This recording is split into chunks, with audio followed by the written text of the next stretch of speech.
My name is Ethan Walker, 23 years old, born and raised in Boston. I never thought my own father would kick me out of our family home to make room for my golden child half-brother Justin. But what happened 6 months later changed everything.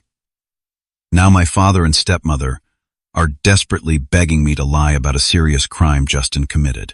They claim if I don't help them cover it up, they'll all go to jail. Before I begin my story, let me know where you're watching from in the comments below. And don't forget to hit that like and subscribe button if you want to hear more stories about family betrayal and unexpected justice. I grew up in a middle-class neighborhood in Dorchester, a diverse area of Boston where most families knew each other. Our house wasn't fancy, but it was home. A modest 3-bedroom with a small backyard where I used to play catch with my dad.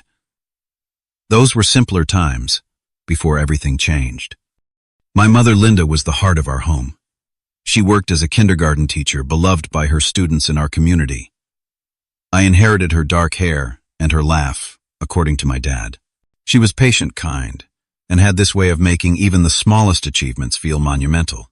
I remember how she'd post my artwork on the refrigerator no matter how terrible my drawings were, and tell me I was going to be a famous artist someday.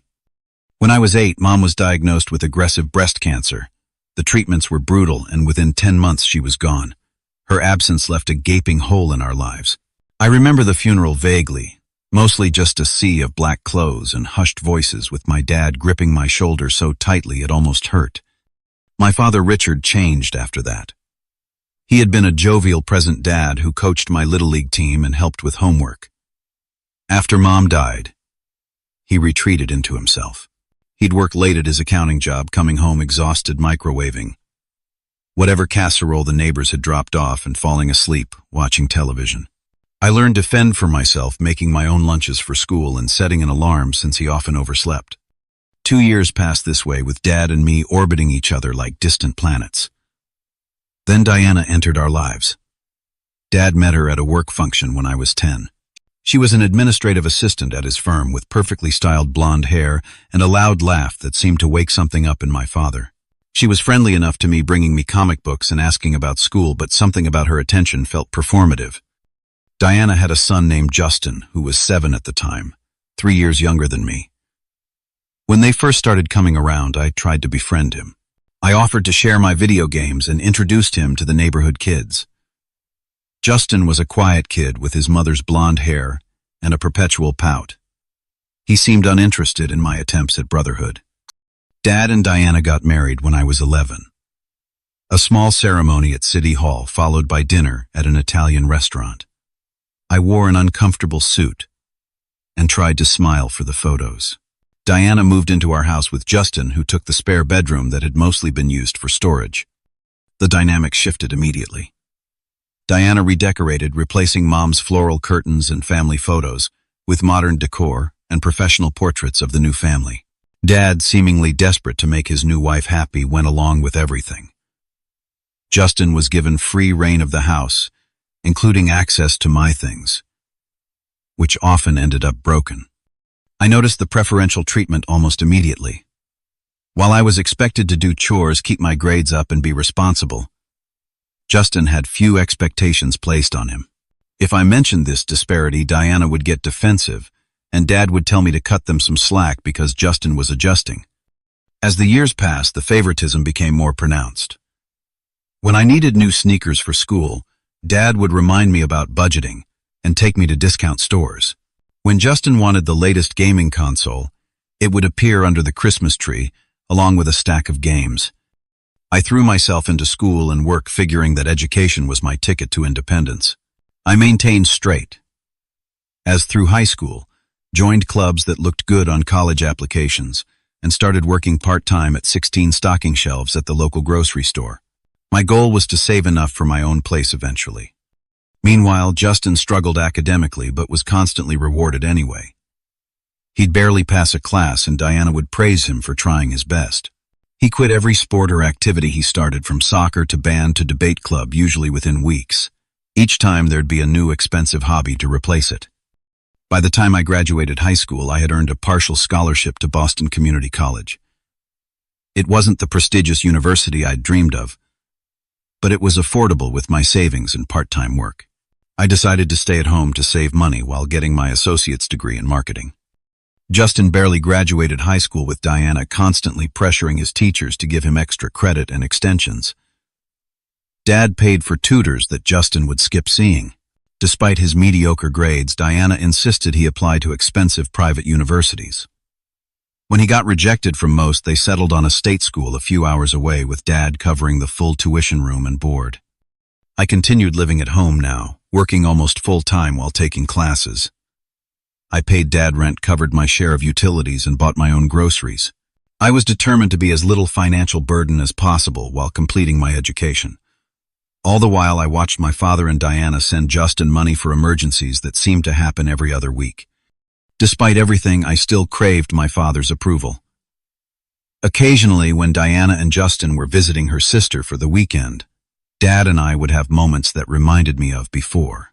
We'd watch a Red Sox game together, or grab burgers, and I could glimpse the father I'd known as a child. These rare moments kept me hoping things might change.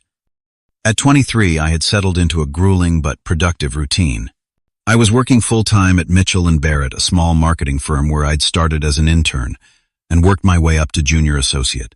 4 evenings a week, I attended classes at Northeastern University, where I'd transferred to complete my bachelor's degree. Between work, school, and commuting, I was putting in 16-hour days, but I could see the light at the end of the tunnel. Just one more year of night classes and I'd have my degree. Justin, meanwhile, had been at college for almost 2 years. From the bits of conversation I overheard between Dad and Diana, it sounded like he was struggling.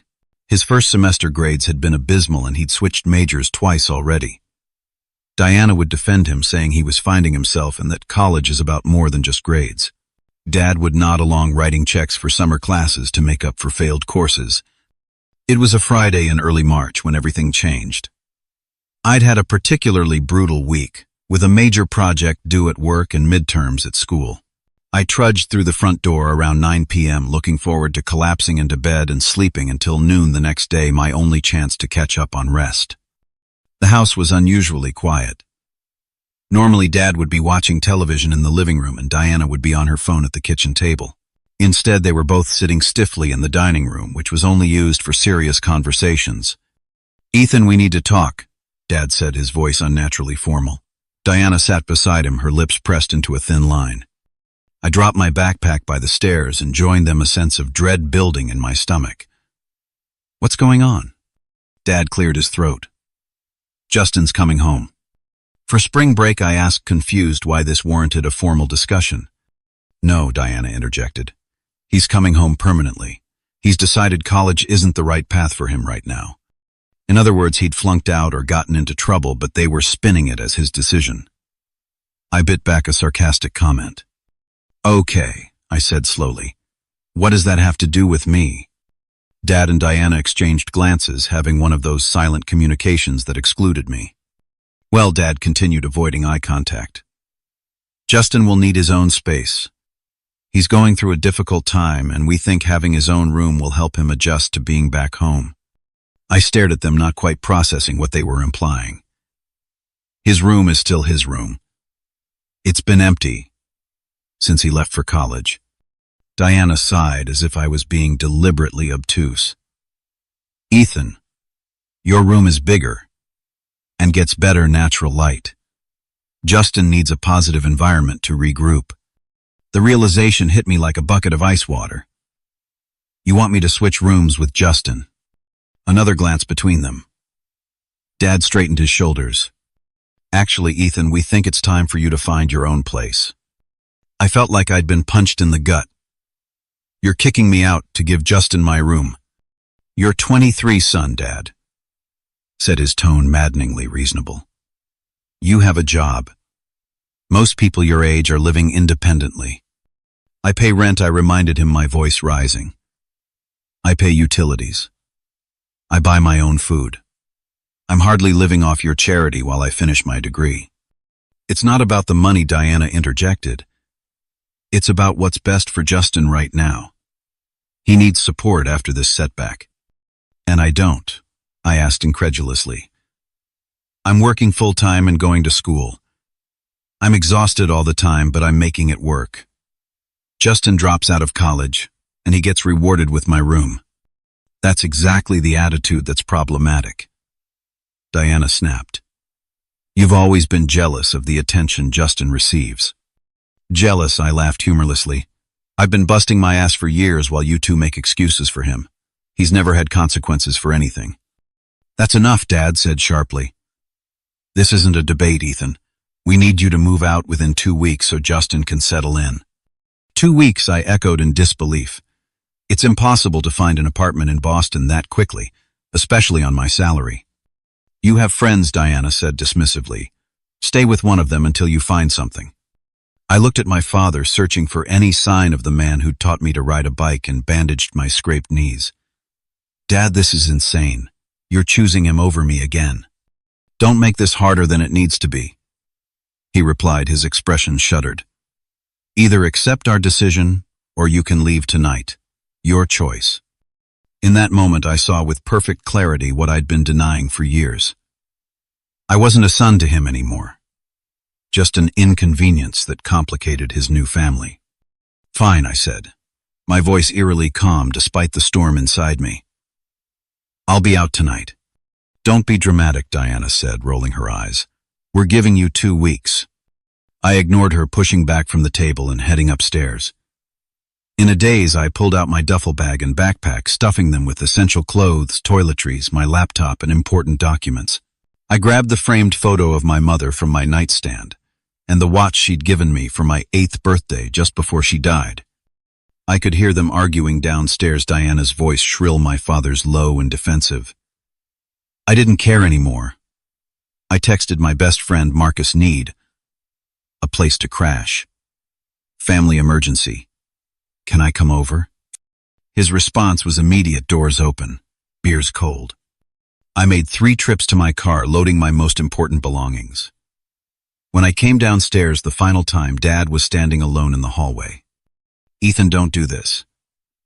We can talk about it more tomorrow. There's nothing to talk about, I replied. You've made your choice. You're overreacting, he said, frustration evident in his voice. This isn't about choosing Justin over you. Isn't it? I challenged. When was the last time you chose me over him? Or Diana? Just once in the past 12 years. He had no answer for that. That's what I thought, I said, moving past him toward the door. Tell Justin he can have the room. And everything else I left behind. As I drove away from the only home I'd ever known, the betrayal cut deep enough that I could physically feel it in my chest. My own father had discarded me to make room for his wife's son. Years of trying to earn his approval through hard work and responsibility had meant nothing in the end. I arrived at Marcus's apartment, where he took one look at my face and handed me a beer without asking questions. Only after I'd sat down did the reality of my situation hit me. I was homeless. My education plans were in jeopardy. The careful life I'd built had been shattered in a single evening. For the first time since my mother's funeral, I broke down and cried. Marcus's apartment was a 1-bedroom in Alston that he shared with another guy. They cleared a space for me in the living room, where I slept on an air mattress wedged between the coffee table and the television stand. It was cramped and uncomfortable, but I was grateful for the roof over my head. Stay as long as you need, man. Marcus insisted, though we both knew his generosity had limits. His roommate was already grumbling about the bathroom schedule and the extra person in their already tight space. I threw myself into apartment hunting quickly, discovering the brutal reality of Boston's rental market. Everything in my price range was either in dangerous neighborhoods, had serious maintenance issues, or was so far from work and school that the commute would be impossible. Studios in decent areas started at prices that would consume most of my paycheck.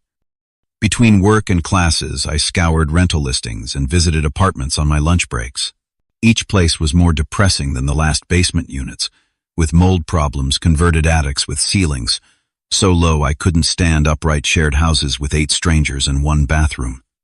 After 2 weeks of searching and growing tension at Marcus's place, I expanded my search to neighborhoods I'd previously avoided. That's how I found myself in Dorchester, standing in front of a rundown 3-story house that had been converted into apartments. The building had seen better days, with peeling paint and a front stoop that sagged in the middle.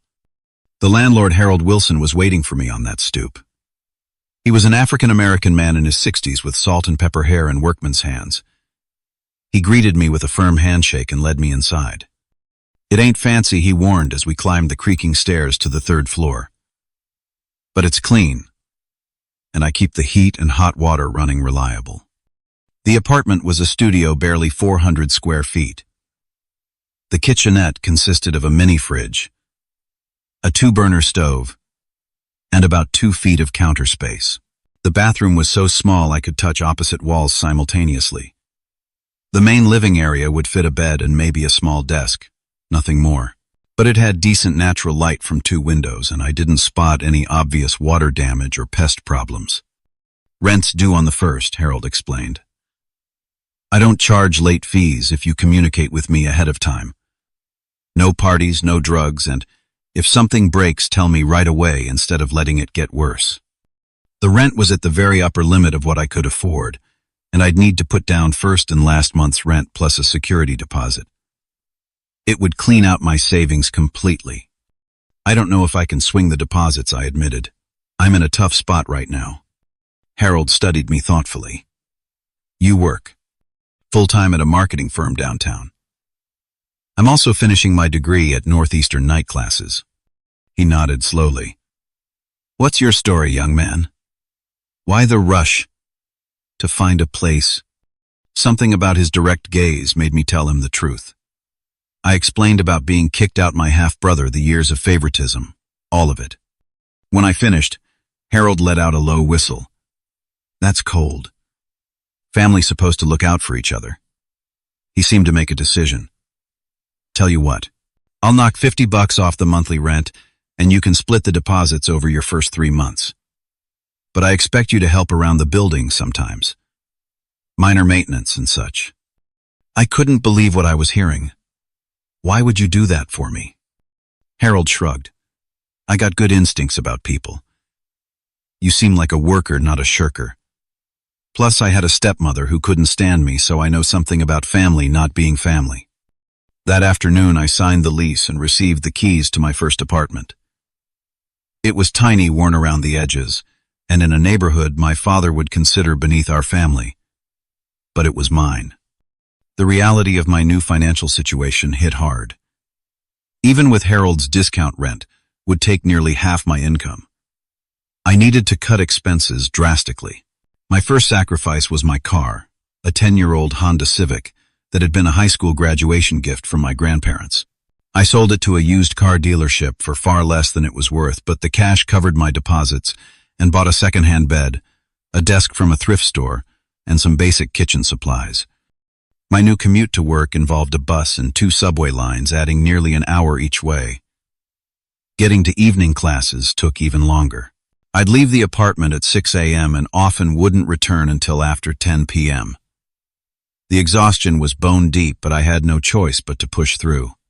At work, I explained my situation to my boss, Sarah Henderson, who was sympathetic but practical.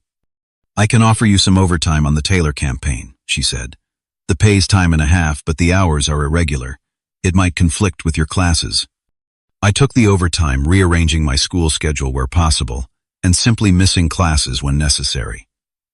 My grades suffered, but staying afloat financially took priority. During this period, I cut off all contact with my father and stepfamily. Dad called several times in the first week after I left, but his messages were always about practical matters. When would I pick up the rest of my things? Did I take the jumper cables from the garage? Nothing about regret or reconciliation. After 2 weeks, even those calls stopped. I heard through mutual family friends that Justin had moved back home and was supposedly looking for jobs, though no one expected that to last long. I forced myself not to care. As April turned to May, I settled into a grueling routine of work, school, and survival. My tiny apartment remained Spartan with just the essentials.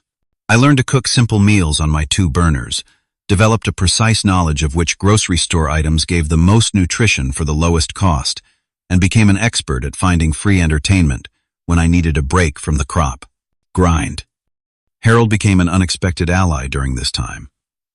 He'd stop by occasionally with tools and patiently teach me basic home maintenance, how to fix a leaky faucet patch, a hole in drywall, or unclog a drain. These weren't just practical skills, but small acts of mentorship that reminded me of how my father used to be. No sense paying someone to do what you can learn to do yourself, Harold would say, guiding my hands as I tightened a pipe fitting or replaced a light fixture. At work, I found another unexpected connection. Becca Carter was a graphic designer who'd started at the firm a few months before my life imploded. She noticed I was staying late most evenings and often brought me coffee or shared her takeout. "You look like you're running on fumes," she observed one night as we both worked well past 9. "Everything okay?" Something about her genuine concern broke through my carefully constructed walls. I gave her the condensed version of recent events, expecting pity but receiving understanding instead. "Family can be the people who hurt you the worst," she said simply. "My parents kicked me out at 19 when I told them I was quitting pre-med to study art. I lived in my car for 2 weeks before I found a place." Becca became my guide to surviving independence on a shoestring budget. She showed me which coffee shops offered free refills, which bars had the best happy hour food specials, and how to find free museum days. Our late work nights gradually evolved into occasional weekend outings that felt suspiciously like dates, though neither of us labeled them as such. By the 6-month mark after being kicked out, I had created a new life for myself. It wasn't glamorous or comfortable, but it was mine. I'd earned a small raise at work based on the extra responsibilities I'd taken on. My grades had recovered somewhat as I adjusted to my challenging schedule. My apartment had gradually accumulated a few personal touches like a second-hand bookshelf and a plant Becca had given me. I still had moments of anger and hurt when I thought about my father and the ease with which he'd discarded me, but those feelings no longer consumed me. I was too busy moving forward to dwell on the past. Then the call came that changed everything again. October had arrived with its crisp air and fiery leaves. I had just received a promotion to associate account manager at work, with a modest but welcome salary increase. My fall semester classes were going well, and I was on track to graduate the following spring. Becca and I had finally admitted we were dating after months of pretending our relationship was purely friendly. Life was looking up despite the continued absence of my family. I hadn't spoken to my father or seen Justin since the night I left. Diana had texted once in August asking if I had taken some serving platters that had belonged to my mother. I hadn't responded. I was leaving work on a Wednesday evening planning to meet Becca for dinner before my class when my phone rang. Dad's name appeared on the screen, sending an unexpected jolt through me. My finger hovered over the decline button, but curiosity won out. "Hello." My voice sounded foreign to my own ears. "Ethan." My father's voice was strained in a way I'd never heard before. "I need to see you. It's important." "I'm busy," I replied automatically. "I have class tonight." "Please." The desperation in that single word was jarring. Richard Walker didn't do desperation. "It's about Justin. We need your help." A bitter laugh escaped me. "You kicked me out for him. And now you need my help. That's rich. Ethan, please, just meet us. 1 hour of your time. Then if you want to walk away again, we won't stop you." I should have hung up. I should have continued with my evening as planned. But some combination of curiosity and the lingering need for familial connection made me agree. "Fine. Coffee shop at the corner of Berkeley and Boylston. 7 o'clock. I chose a public location intentionally, somewhere I could leave easily if needed. "We'll be there," he promised, relief evident in his voice. I texted Becca to cancel our dinner plans, telling her about the unexpected family meeting. Her response was supportive but cautious. "Be careful. Remember, they hurt you once already. Call me after." The coffee shop was busy with the after-work crowd when I arrived. I chose a table in the corner where I could see the door and ordered a black coffee I didn't really want, just to have something to occupy my hands. They arrived 5 minutes late, looking nothing like the put-together couple I remembered. My father had lost weight, his clothes hanging loosely on his frame. His hair, which had been salt and pepper when I left, now seemed completely gray. Diana's carefully maintained appearance had slipped. Her roots were showing, and she wore minimal makeup that couldn't hide the dark circles under her eyes. They slid into the seats across from me, both avoiding direct eye contact. "Thank you for coming," my father began, his voice low. "We wouldn't ask if it wasn't serious." "What's going on?" I asked, keeping my tone neutral. Diana glanced around nervously before leaning forward. "It's Justin. He's in trouble." "What kind of trouble?" My father rubbed his face wearily. "He was arrested last night. DUI. And hit. And run." Whatever I had been expecting, it wasn't this. Hit and run. Did he hurt someone? Diana's eyes filled with tears. "A young woman crossing the street. She's in the hospital. Multiple fractures, internal bleeding. They're saying she might not walk normally again." "Jesus," I muttered. "But what does this have to do with me?" My father and Diana exchanged a look that sent warning bells ringing in my head. "Justin was already on probation," my father explained, "for a previous DUI 3 months ago. With this violation, plus the severity of the accident, he's looking at significant jail time. Years, potentially." I waited, sensing there was more. Diana reached across the table, trying to take my hand. I pulled back. "Ethan, we need you to tell the police. Justin was with you that night." The audacity of the request stunned me into momentary silence. "You want me to provide a false alibi? To lie to the police?" "It wouldn't be a complete lie," my father said quickly. "Just say he was at your apartment. You were playing video games, having a few beers. You fell asleep, and when you woke up, he was gone. You assumed he'd left to go home." "That's perjury," I stated flatly. "And obstruction of justice. You're asking me to commit multiple crimes." "We're asking you to help your brother," Diana hissed. "He made a mistake, but he doesn't deserve to have his entire life ruined over one night of bad decisions." "One night," I repeated incredulously. "You just said this is his second DUI in 3 months, and someone is seriously injured. This isn't about making a mistake. This is about Justin never facing consequences for his actions, just like always." "I know we haven't treated you fairly," my father said, desperation creeping into his voice. "I know we hurt you. But I'm begging you, Ethan. Help us fix this and I'll make it right. I'll help you financially however you need." The implication was clear. My father was trying to buy my cooperation, just as he'd bought Justin's way out of trouble countless times before. "So now you're offering me money?" I asked coldly. After throwing me out without a second thought, "Do you have any idea what these past 6 months have been like for me?" "Of course we do," Diana insisted, though it was obvious she didn't. "And we're sorry. But this isn't about us or you. It's about Justin's future." "What about the future of the woman he hit?" I countered.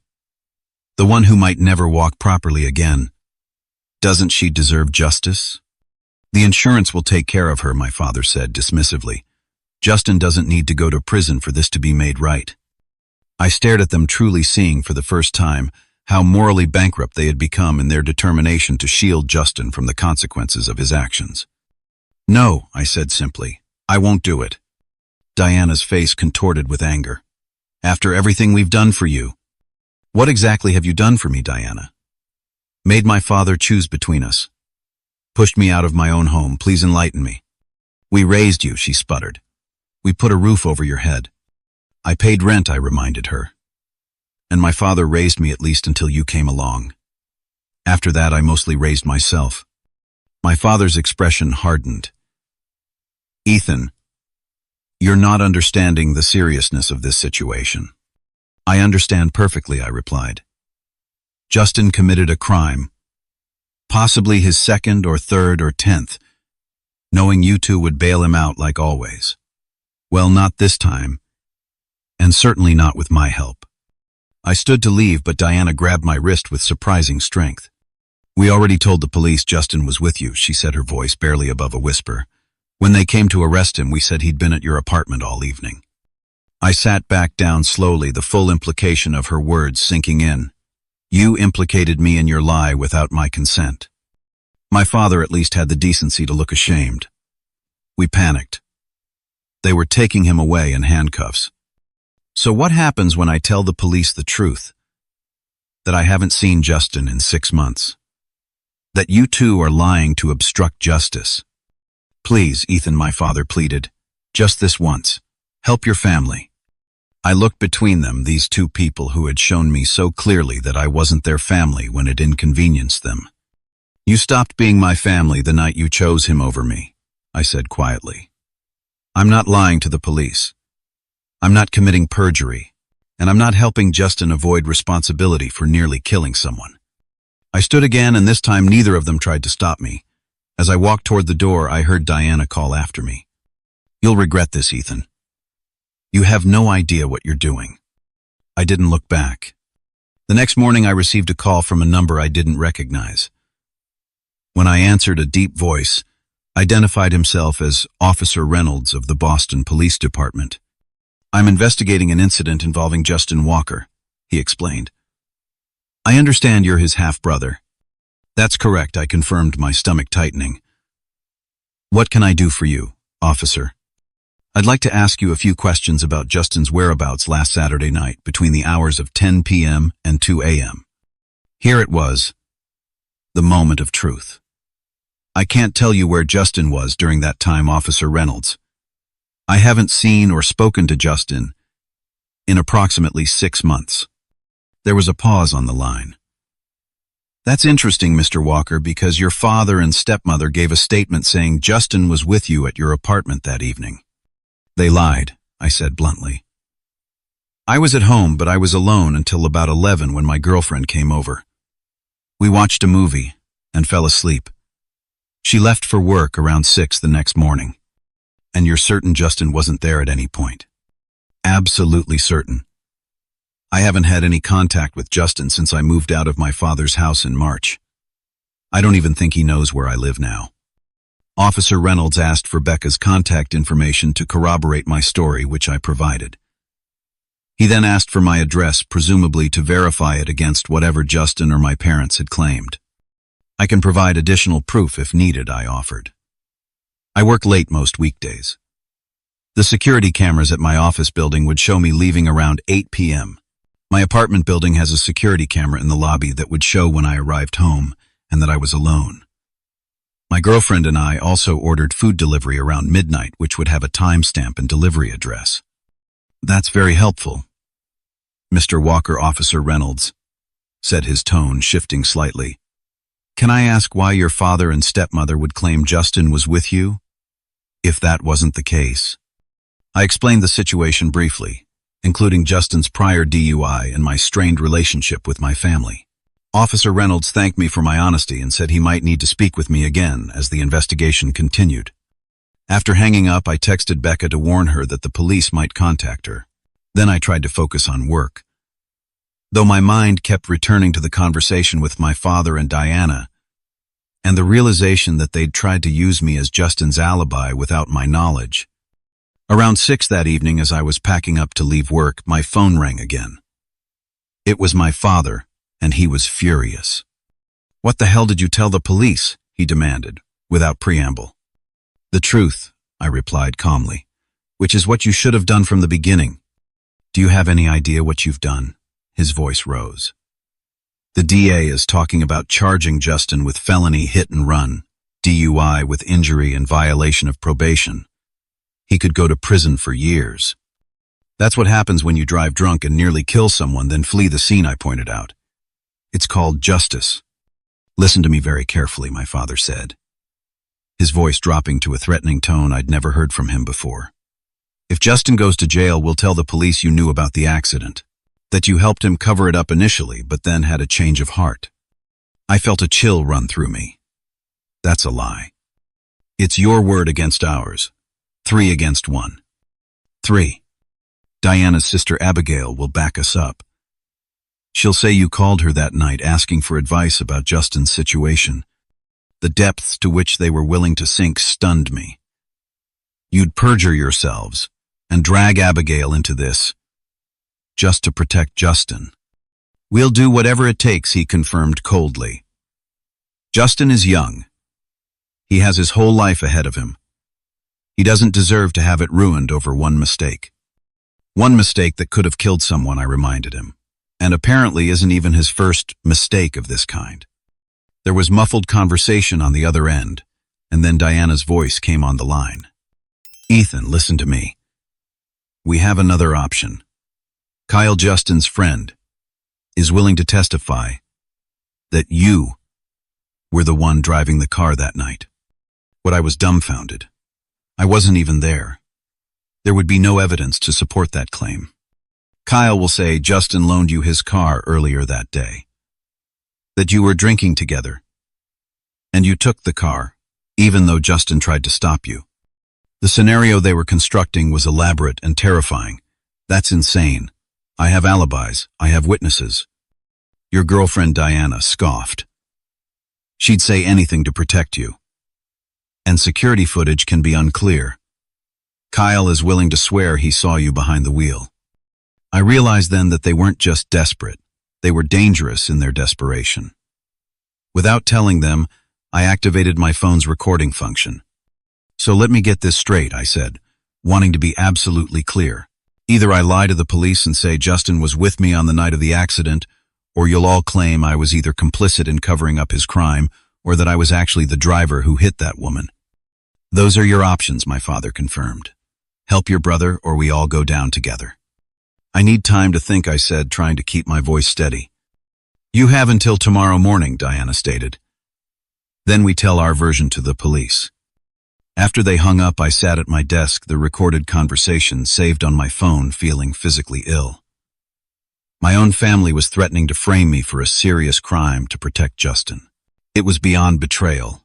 It was criminal. I called Harold, the only person besides Becca who knew my whole situation. He listened without interrupting as I explained what had happened. "Son, you need to talk to a lawyer," he said firmly when I finished. "Right now, before these people try to ruin your life." "I can't afford a lawyer," I pointed out. "I got a friend, Thomas Green.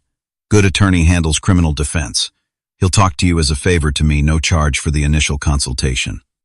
An hour later, I was sitting in Thomas Green's office playing the recorded conversation for him. Thomas was a sharply dressed man in his 50s with reading glasses perched on the end of his nose. He listened intently, his expression growing darker as the recording played. When it finished, he removed his glasses and rubbed the bridge of his nose. "Well, that's witness tampering, obstruction of justice, and conspiracy to commit perjury, just for starters." "What should I do?" I asked. "Turn this recording over to the police immediately," he advised. "Specifically to the officer handling Justin's case.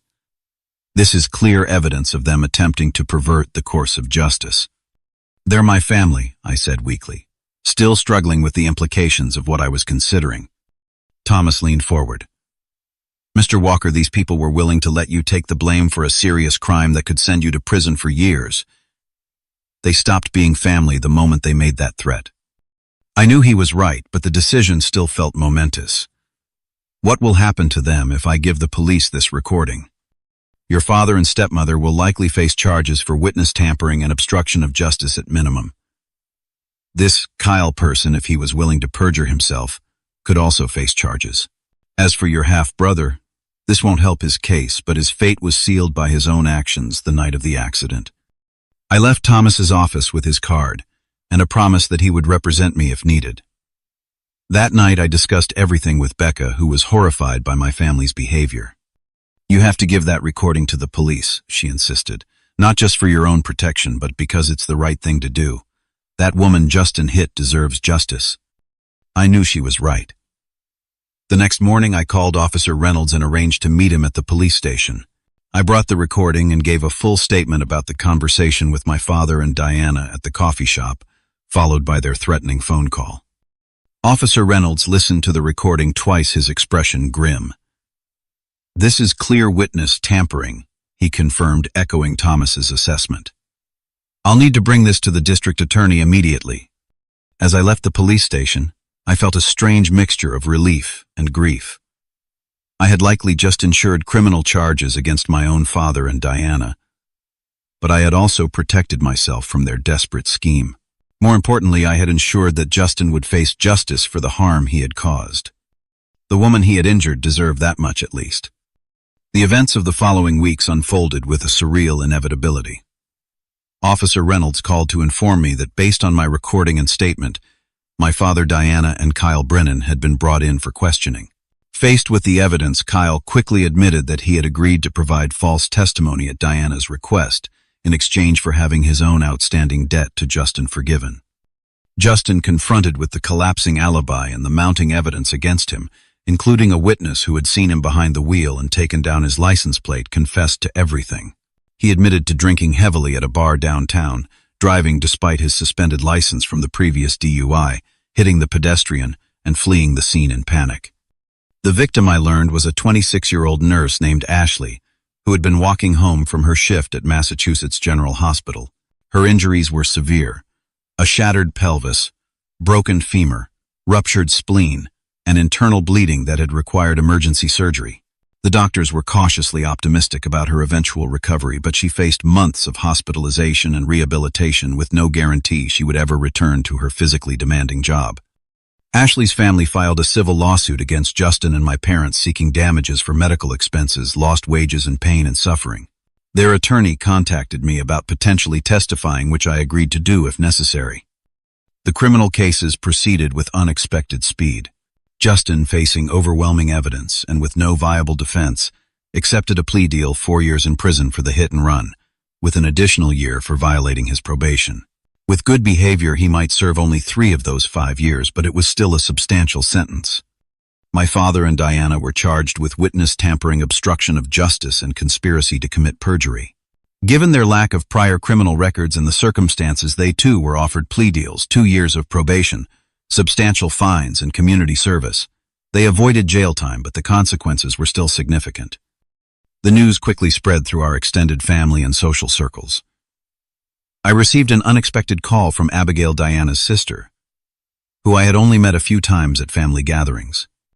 "I want you to know I had no part in their plan to involve me in their lies," she said without preamble when I answered. "I would never have agreed to it." "I believe you," I assured her, somewhat surprised by the contact. "You should know this isn't the first time they've covered for Justin," she continued. "There have been incidents for years, each one worse than the last. Vandalism in high school that Richard paid to have disappear. A fight in college that should have resulted in assault charges, but Diana convinced the other student's family not to press charges." "Why are you telling me this?" I asked. "Because someone should know the truth," she replied simply.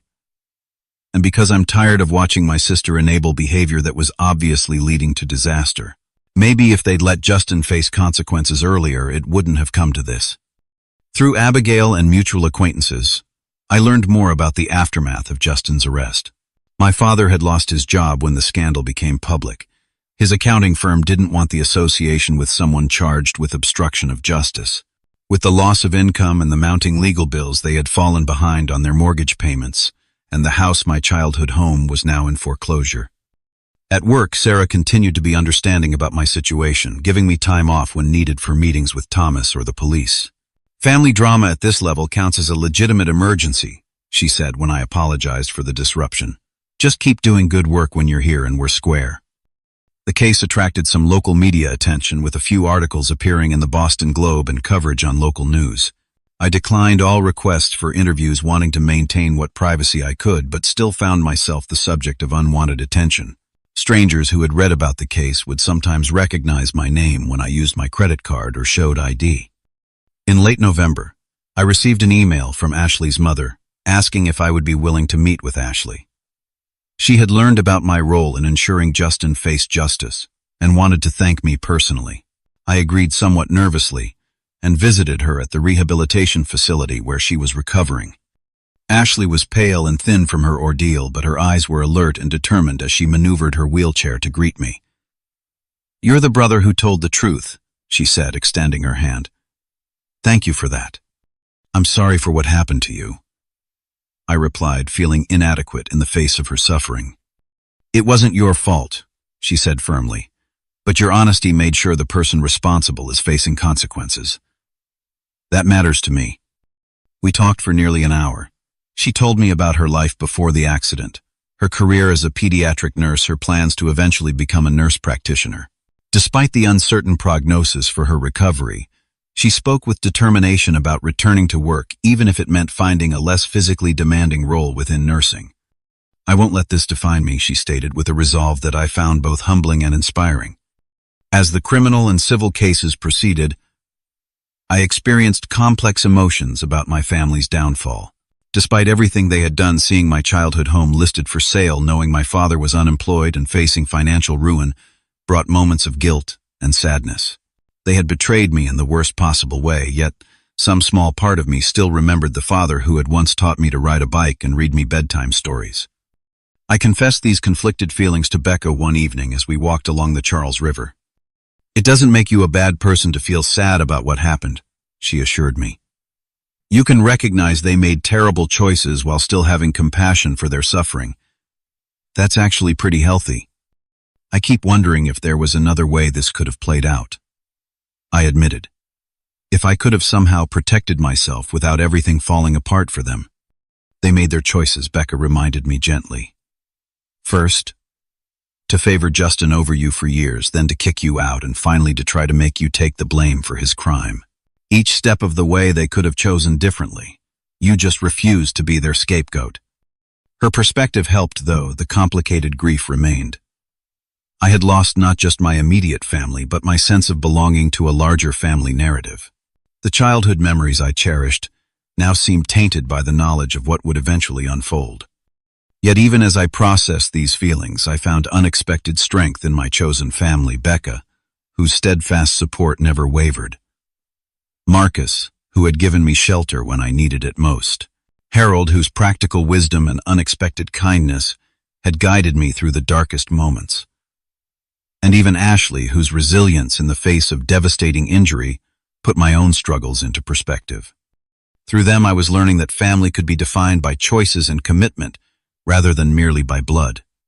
A year passed since the night my father and Diana asked me to lie for Justin. Spring had returned to Boston, bringing with it a sense of renewal that seemed fitting for this chapter of my life. I had completed my bachelor's degree in December, graduating with honors despite the turmoil of the past year. Sarah had promoted me to full account manager at the firm, with a salary increase that finally allowed me some financial breathing room. Becca and I had moved in together, finding a one-bedroom apartment in a safer neighborhood, still modest, but a significant upgrade from my tiny studio. Harold remained a steady presence in my life, continuing his informal mentorship even after I was no longer his tenant.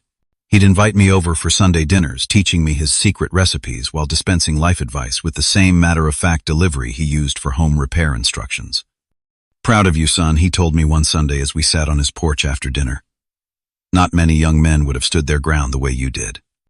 His approval meant more to me than he probably realized, filling some of the void left by my father's betrayal. In April, I received an unexpected letter with a prison return address. Justin had been incarcerated for nearly 6 months by then, and this was the first contact I'd had from him. I almost threw the letter away unopened, but decided to read it after discussing it with Becca. The letter was surprisingly thoughtful and seemed genuinely remorseful. Justin acknowledged the years of preferential treatment he'd received and admitted it had warped his sense of responsibility. "I was jealous of you for years," he wrote. "You were always the smart one, the responsible one, the one who could do everything right without even trying. Dad would compare us sometimes when Mom wasn't around, always holding you up as the example I should follow. It made me resent you, even though none of it was your fault. It was easier to let Mom shield me from consequences than to try to live up to the impossible standard you set." He went on to describe his time in prison, the therapy program he'd joined, and his correspondence with Ashley, who had agreed to receive letters from him as part of her own healing process. "I know I have no right to ask anything of you," he concluded. "But if you're willing, I'd like to talk in person. I understand if you never want to see me again. Either way, I'm sorry for everything, especially for not being the brother you deserved." After considerable thought, I decided to visit Justin. The prison was a somber, institutional place with fluorescent lighting that cast everyone in an unflattering pallor. Justin looked both older and younger than I remembered, thinner and more subdued, yet somehow less burdened. Our conversation was awkward at first, with long pauses and careful navigation around painful topics. Gradually, though, we found a rhythm, speaking with more honesty than we ever had as teenagers sharing a home. I never understood why Dad and Diana favored you so obviously, I admitted. I tried so hard to earn his approval, to be responsible and hardworking, but it never seemed to matter. Justin nodded, his expression solemn. Mom was always terrified I'd feel like a second-class citizen in Dad's house. Her first husband left her for another woman when I was 3, and I think she was determined I wouldn't suffer in a blended family the way she feared. She overcorrected big time, and Dad went along with it because he was so desperate to make the new marriage work after losing your mom. That doesn't excuse what they did, I pointed out. No, he agreed. Nothing excuses trying to frame you for my crime. That was a whole new level of wrong. By the end of the visit, I didn't feel the animosity I had expected. Instead, I felt something closer to pity mixed with cautious hope that Justin might emerge from this experience as a more responsible person. We weren't brothers in any meaningful sense yet, but perhaps we could eventually build some kind of relationship based on mutual respect rather than resentment. A week after visiting Justin, I received a text from my father asking to meet. I hadn't seen or spoken to him since the day in the coffee shop when he and Diana had asked me to lie for Justin. Part of me wanted to ignore the message to continue the clean break I had maintained. But another part, the part that still remembered being a child who adored his father, was curious about what he wanted to say. We met at the same coffee shop, a choice that felt both ironic and appropriate. My father looked older than I remembered, with new lines etched around his eyes and mouth. The confident, sometimes domineering man I had known was gone, replaced by someone who seemed diminished, almost fragile. "Thank you for coming," he began, his voice quieter than I remembered. "I wasn't sure you would." "I almost didn't," I admitted. He nodded, accepting this. "I wouldn't blame you if you never wanted to see me again. What Diana and I tried to do to you was unforgivable." The acknowledgement surprised me. I had expected excuses or minimization, not a straightforward admission of wrongdoing. "We lost everything," he continued. "The house, my job, most of our friends. Diana's working as a receptionist now. I'm doing bookkeeping for small businesses, contract work mostly. We're living in a 2-bedroom apartment in Quincy." I felt a twinge of sympathy, but reminded myself that these were the natural consequences of their actions, not reasons for me to feel guilty. "I'm not telling you this to make you feel bad for us," he said, seeming to read my thoughts. "We did this to ourselves. I'm telling you because losing everything made me realize what really matters. And I lost the most important thing long before any of this happened. I lost you." He paused, collecting himself. "I failed you as a father, Ethan. Not just at the end, but for years before that. I let Diana's anxiety about Justin dictate how I treated both of you, and I convinced myself it was the right thing to do. I told myself you were stronger, more capable, that you didn't need the same support Justin did. But that was just a convenient excuse to avoid conflict with Diana." His honesty was disarming. The anger I had nursed for so long felt suddenly hollow in the face of his genuine remorse. "I'm not asking for forgiveness," he continued. "I don't deserve that. I just wanted you to know that I recognize how badly I failed you, and I'm truly sorry." We talked for nearly 2 hours, covering ground we should have addressed years earlier. I shared how his favoritism had affected me, the hurt and confusion it had caused. He listened without becoming defensive, accepting responsibility in a way he never had before. Before we parted, he asked if we could meet again sometime, making it clear that the decision was entirely mine. I told him I would think about it, which was the most I could offer at that point. As I walked home afterward, I felt a weight lifting, a knot of anger and hurt beginning to unravel. I didn't know if I would ever fully trust my father again, or if we could rebuild any semblance of a normal relationship. But the conversation had brought a measure of peace I hadn't expected. In the year since being kicked out, I had lost my childhood home and the family I had grown up with. But I had gained something valuable in their place. A clear understanding of my own resilience. The knowledge that I could face betrayal and injustice without compromising my integrity. And a chosen family of people who supported me. Not out of obligation, but out of genuine care. Becca and I were discussing moving to a larger apartment, possibly with the longer-term goal of buying a condo. My career was flourishing, with Sarah hinting at a potential partnership track in the future. I had maintained my friendship with Ashley, who was now walking with a cane and planning to return to nursing in an administrative role. Even my relationship with Justin held the potential for eventual healing, though that road would be long and uncertain.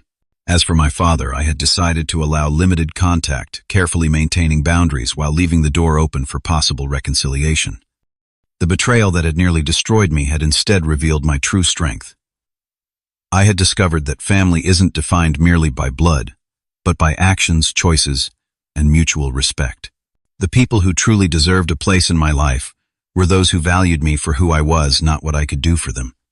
As I look back on this journey, I realize that sometimes the most painful experiences lead to the most profound growth. The family that cast me aside gave me the unintended gift of discovering my own worth, separate from their approval or acceptance. In losing what I thought I needed, I found what I truly deserved: authentic connections, self-respect, and the freedom to define family on my own terms. Have you ever had to choose between family loyalty and doing what's right? Would you have made the same choice as I did, or handled things differently? Share your thoughts in the comments below.